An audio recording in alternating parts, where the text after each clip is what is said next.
Cześć.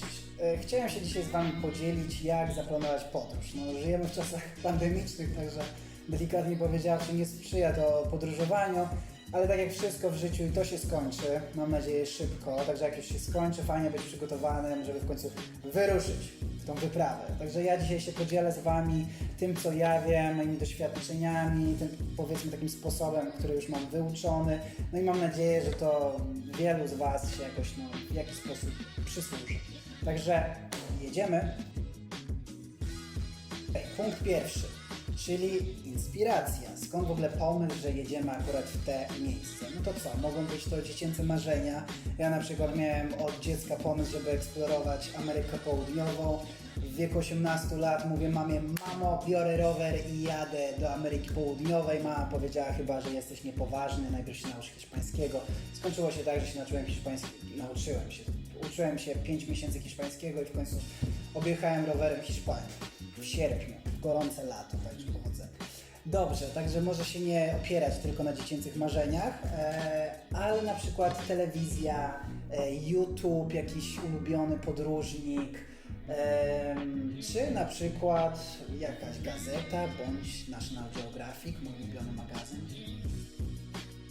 W większości krajów są sezony, a w zasadzie albo jest sezon, jak to się mówi, albo go nie ma, czyli zwykle to się wiąże z pogodą. No i tu już musimy sobie sami postawić pytanie, co dla nas jest najważniejsze. No, czy wolimy na przykład gdzieś pojechać i mieć pustkę, jak najmniej ludzi, ale może to być na przykład okupione opadami deszczu, czy niższą temperaturą albo wyższą, ale też niższymi cenami. No i tak już a propos tego deszczu. To nie jest zawsze tak, słuchajcie, że w jakimś tropikalnym kraju jest pora deszczowa i tam leje od ranka do wieczora. No ja osobiście byłem z małżonką moją kochaną na Filipinach i też byliśmy tam w porze deszczowej. No i się okazywało, że nie jest tak źle, że popadało powiedzmy 30 minut, taki prysznic, po czym wychodziło piękne słoneczko i mogliśmy nacieszyć oczy pięknymi widokami. No, druga kwestia jest taka, że sezon sezonem, a dajmy na to jedziecie do poszczególnego miejsca gdzieś na świecie, żeby zobaczyć zwierzęta.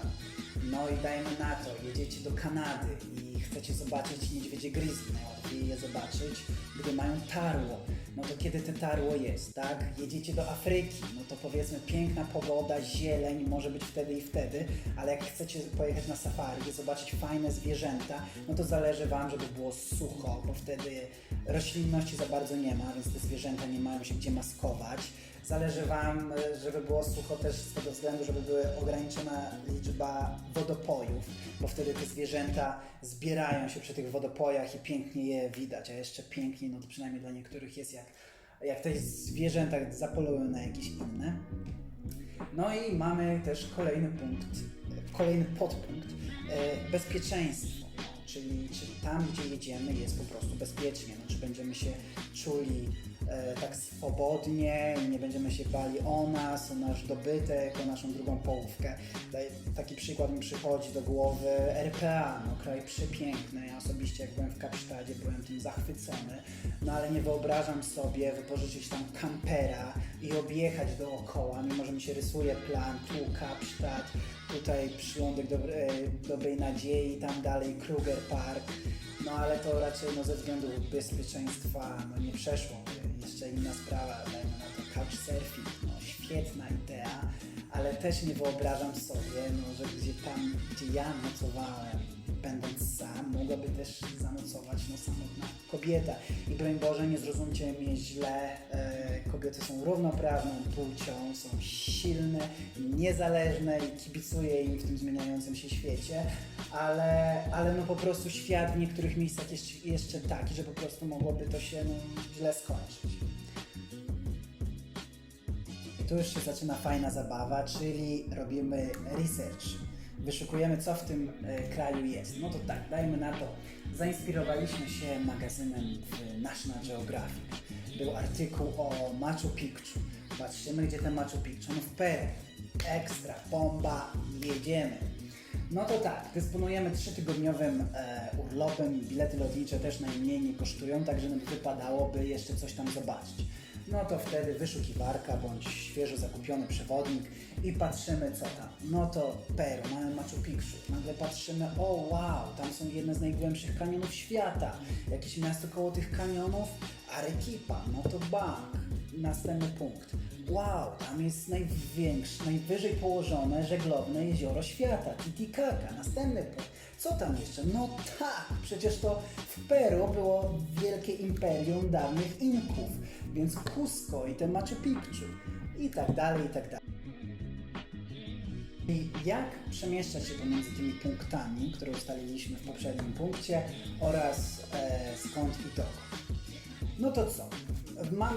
Mamy te punkty, tak? W Peru. No i nie chcemy sytuacji, że będziemy jeździć w te i we w te, tylko po prostu, żeby jak najlepiej i efektywniej spożytkować ten 3-tygodniowy urlop, który sobie planujemy. No to tak, dajmy na to, lecimy do tej Limy, stolicy Peru, bo tam najpewniej dolecimy samolotem i rysujemy po prostu na mapie kreski. Lima, Arequipa. Później jezioro Titicaca, Cusco i dajmy na to wracamy do Limy, skąd mamy lot powrotny albo do granicy z innym państwem. No chodzi o to, żeby po prostu to była taka jedna linia, po kolei sobie jedziemy, jak najmniej nadbierając drogi i nie marnotrawiąc czasu. Już znamy szkielet naszej podróży, czyli dajmy na to, na początku jedziemy z Limy do Arequipy, żeby eksplorować te piękne, jedne z najgłębszych kanionów świata, jak na przykład Kanion del Colca. Ale teraz pytanie, czy coś jeszcze tam jest do zobaczenia? No nie chcemy przecież sytuacji, że przeleciliśmy taki kawał drogi, byliśmy tam, wrócimy i się później dowiemy, że dajmy na to w tej Arequipie był, no nie wiem, piękny klasztor misjonarzy hiszpańskich, którzy towarzyszyli konkwistadorom. Czy na przykład była jakaś fajna wędrówka, jakiś szlak górski, żeby zobaczyć fajny widok z góry. No tego typu rzeczy. Gdzie śpimy, za ile, mieć kilka opcji, mieć plan A, plan B, żeby nic nas nie zaskoczyło.